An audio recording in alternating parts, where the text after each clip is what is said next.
On the Missouri quarterback battle, maybe money isn't as big of a factor as I thought, but Sam Horn's Peter Pan tendencies really might be.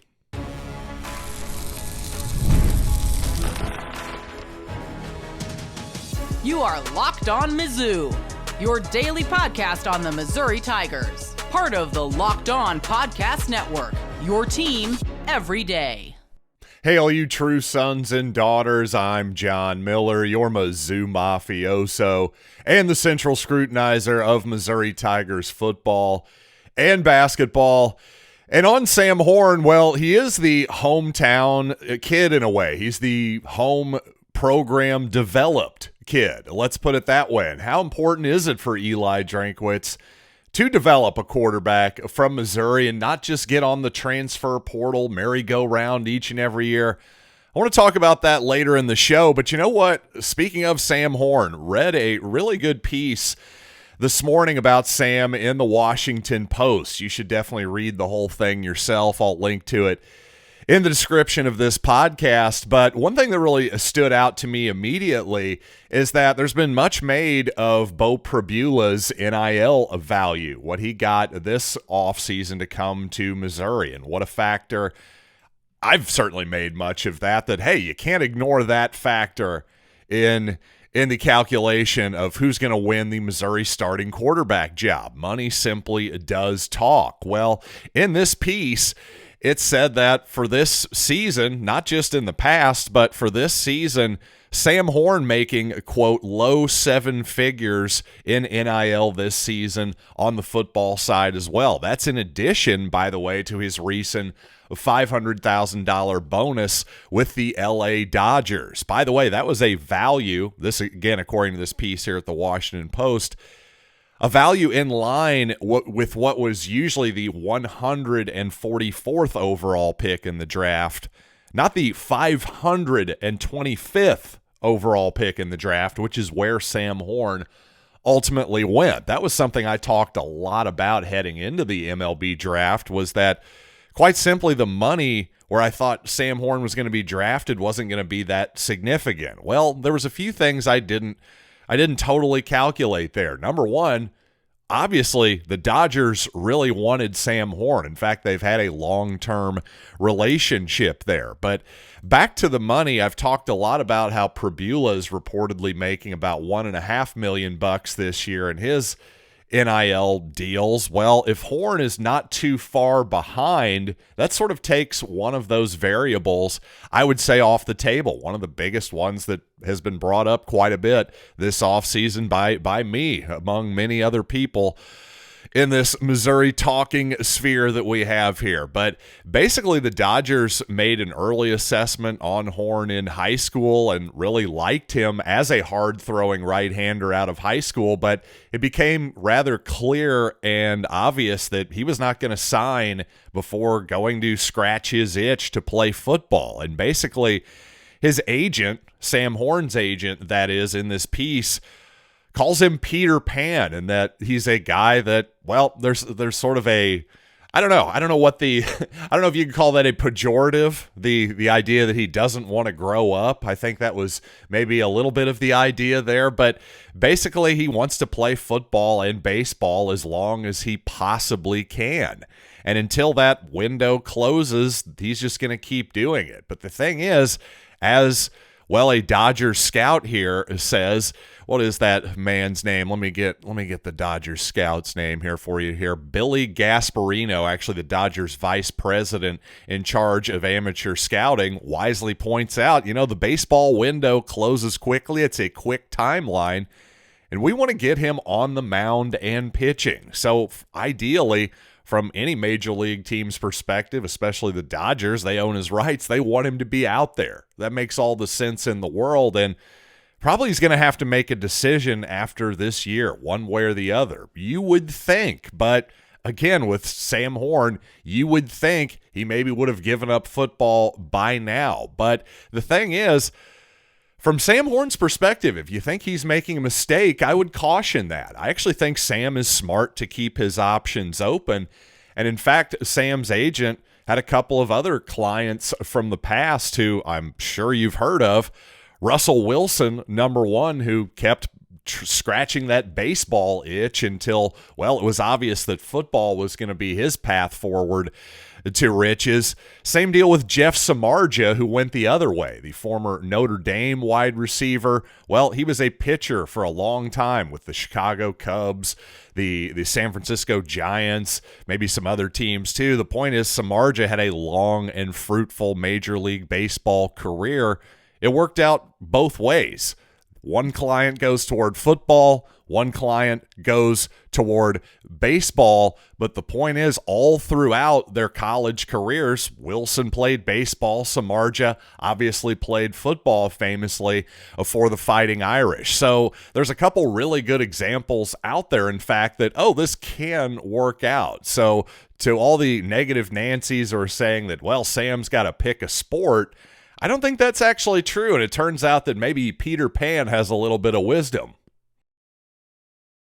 Now, of course, on Sam Horn and Beau Pribula, as we count down the hours and seconds at this point to Missouri's opener against Central Arkansas. By the way, the Tigers are a 36.5-point favorite. I have no advice whatsoever there. In fact, my advice is stay away. Let's stay away on what is going to be a tough final score to predict, I would say. And typically Eli Drinkwitz, not a big run up the score we're not a turbo paced offense either. So a 36.5 points, that's a lot to cover. But regardless, Eli Drinkwitz says not only does he know what the plan is at quarterback for week one, well, the team knows too. And I think what's interesting about that to note is, well, after he told us that a few days ago, there's been no leaks. Nothing is leaked on the quarterback position. No players, no coaches, no trainers, no staff members. Anybody has decided to talk to anybody on the Missouri beat about who the quarterback is. And that tells me that Eli Drinkwitz has a pretty tight group there, a pretty good locker room. And that's pretty impressive considering, well, all the new faces who come in all the time during this transfer portal era. And speaking of Eli Drinkwitz and his program, everything seems to be all systems go at this moment. I can't imagine a coach in the SEC who has a cooler seat at this point. That is certainly a positive. But if you want to pick nits, we could say this is going to be season 6 coming up at Missouri for Eli Drinkwitz, and yet he has never truly developed his own quarterback while at Missouri. Brady Cook, of course, was a Barry Odom recruit originally. Yes, Drinkwitz retained Brady Cook, but yeah, I'll definitely allow you to pick that nit a little bit. I think the question is, how much does that actually matter, though? Let's get into that in just a little bit. But first, though, I do want to tell you about FanDuel, because today is officially FanDuel Futures Day, brand new holiday for football fans who live for bold predictions and preseason hunches. For just 24 hours, FanDuel is giving you deals on NFL season predictions. So whether you're calling your MVP, eyeing a long-shot division winner, or ready to crown your Super Bowl champ, this is your moment. And once again, I don't have a big Super Bowl MVP bet. Just give me the Chiefs to win the division.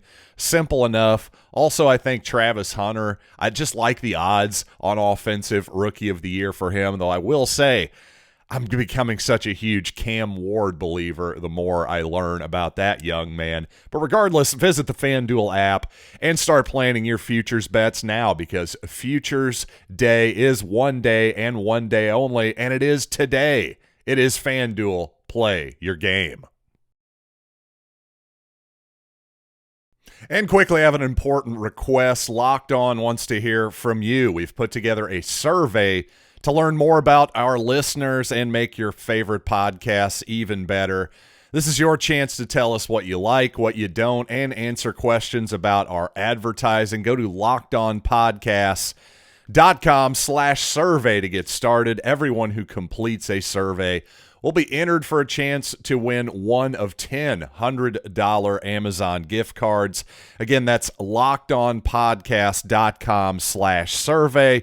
You can also find the link in the show notes. Thanks for helping us out. And again, Eli Drinkwitz.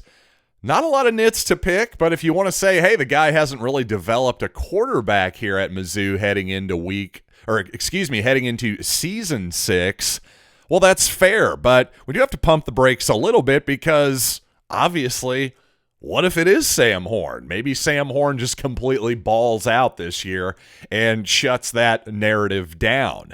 But really, if you assume it's Beau Pribula, and I think a lot of people have, I don't want to assume it. I've just been mostly predicting it. I don't want to assume too much of anything at this point. But if for the sake of this discussion, I just say it's going to be Beau Pribula, or even, hey, maybe Sam Horn sticks around and starts for the next couple years. Regardless, that means I think 2027 is a really interesting year for Missouri a couple seasons from now, because ideally that is the moment when you hand the keys off to a redshirt sophomore named Matt Zollers, currently on the roster. I'm a huge fan of his talent. Missouri seems like they're a huge fan of his talent. The Scoutmaster, Brian Smith, my colleague here who does the portal on the Locked On Network, he's a huge fan of his talent as well. But if it's not Zollers, if he doesn't work out for whatever reason, you do start to wonder, then who? Because is it going to be Gavin Sidwar, somebody Missouri just signed, a current high schooler? Are we just going to take other teams' quarterbacks forever in perpetuity?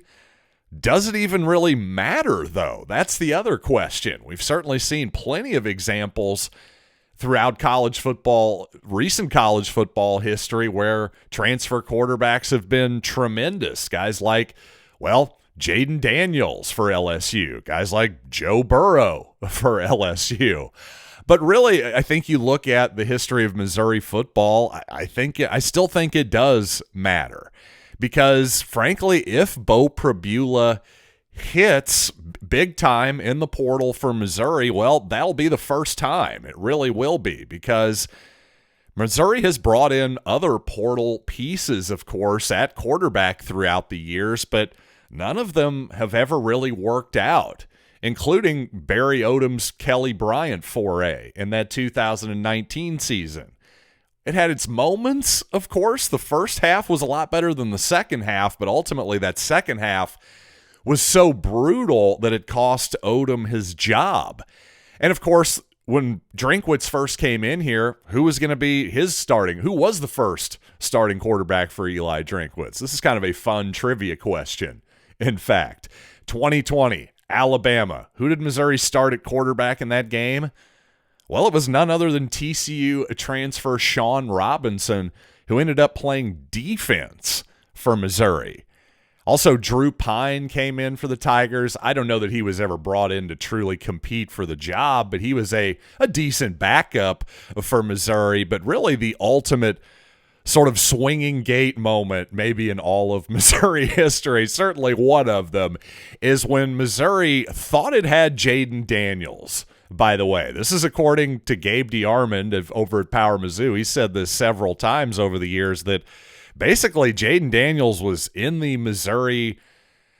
He was in the facility. He was picking out gear, that type of stuff. But then at the 11th hour, well, LSU swooped in with a better offer, and, well, Jaden Daniels was off to there, and the rest is history. A Heisman Trophy winner, now one of the best players in all of the NFL, according to a lot of people here in his second year in the league coming up. So, unfortunately, you got to give and that's the thing. You got to actually give Eli Drinkwitz a lot of credit for actually targeting Jaden Daniels, a player who was pretty good in 2022 for LSU and then obviously was great in 2023. I remember at the time when it looked like Missouri was going to get Daniels, I said, really reminds me a lot of Brad Smith. The guy can absolutely run like the wind. I mean, that was as good of a compliment as I could give for a running quarterback. At the time, I did think he was a little bit of a one-read-and-go type of player. I think that ended up being mostly true in 2022. But man, in 23, when Daniels learned how to hang in the pocket a little more, suddenly everything just clicked. And wow, it was something to watch. And one of those great what-if moments in Missouri history as, well, then it wasn't a couple months later. Clearly, Missouri was taken a little bit off guard because it took a couple months for Missouri to sign another player at the position. Ultimately, it was Jack Abraham, who Missouri gets anyway. And no offense to Jack Abraham, who seems like a great kid, but my goodness, you want to talk about a tough backup prize there. That was like, if you know your NBA history, back in the day, there was a coin flip for the number 1 pick. It was essentially for Lou Alcindor. Well, Milwaukee won said coin flip. Phoenix did not win. And in the second pick, they got Neil Walk. And if you've never heard of Neil Walk, even though you're a huge NBA fan, there's a reason for that. Neil Walk, unfortunately, is Jack Abraham in this situation to Jaden Daniels, Kareem Abdul-Jabbar. So really one of the true bizarre moments there. The point is, it really can be a bit of a wild crapshoot there in the transfer portal at quarterback. I think it's going to be really interesting to see how Fernando Mendoza, a guy that Missouri was in on hard before Beau Pribula, let's see how he does at Indiana this season.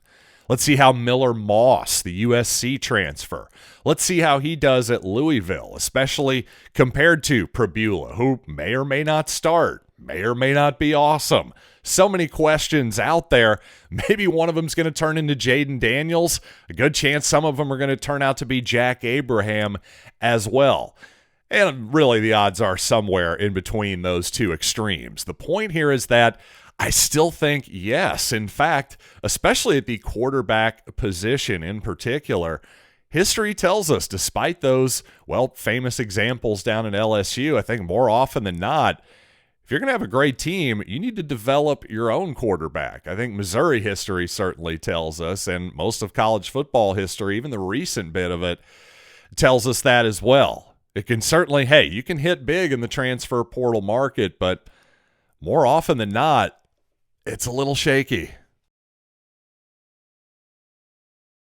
And you know what? On my assessment of the quarterback market there, I'm not sure if Eli Drinkwitz would agree with me or not. But I'll tell you this, I've never agreed with Eli Drinkwitz more on a particular topic. I'll tell you exactly what I'm referring to here in a minute. But guys, you've probably heard of Viagra or Cialis and maybe even tried them. But if you're looking for something beyond the usual pill, well, it's time to meet Rugiet Ready, because Rugiet Ready is a next-gen prescription treatment designed to amplify arousal in the brain and boost blood flow.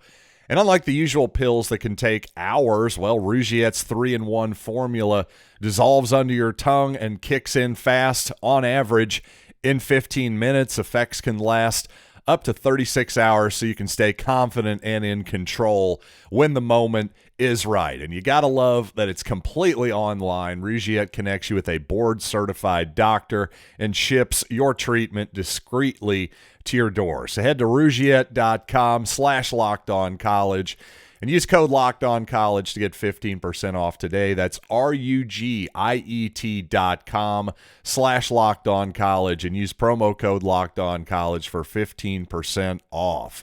Individual results may vary with prescription treatment.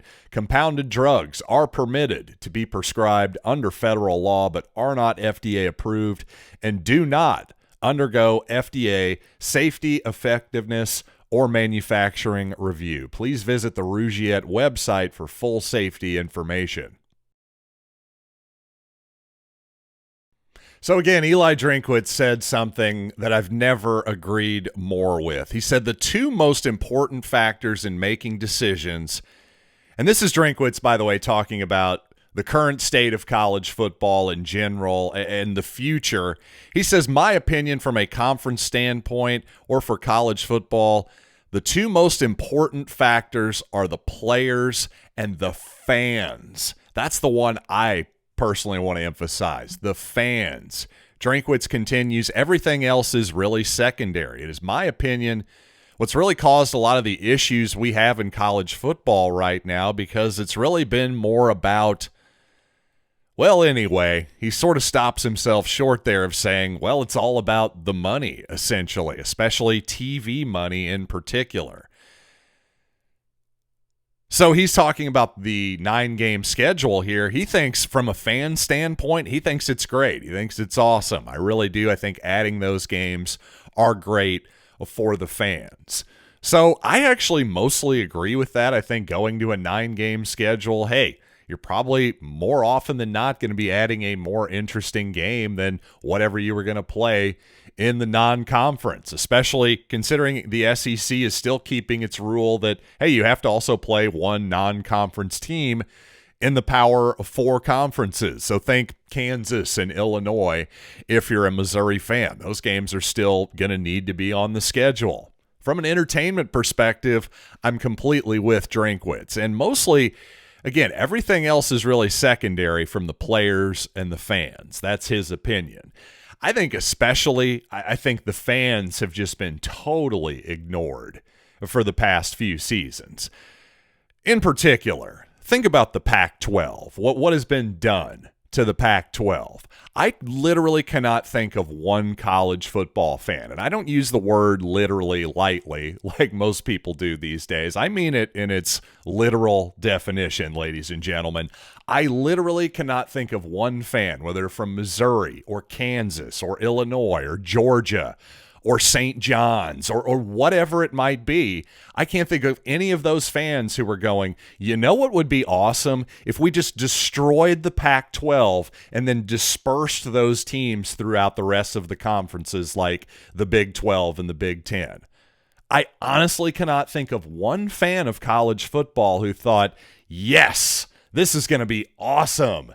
And I can't think of any of them who like this better, especially the fans in the Pac-12. But even if you're a Big 12 fan, hey, I can't speak for you because I'm not there anymore. But is this sort of weird amalgamated conference with Utah and Arizona and all these teams? I don't know. Who asked for this? That's my main question. And I just think this entire period has mostly been shaped as a battle between the players and the administration, essentially. Why, who gets the money, X, Y, and Z. To me, the biggest factor, arguably, of all is the fans. Because without the fans, without the consumers of this product, well, all of those television deals go away. And the longer this goes on, you do wonder about the future of college football. It seems like the present is just, as far as the dollars and cents go, is great. You wonder 10, 20 years down the road what the future of this sport looks like.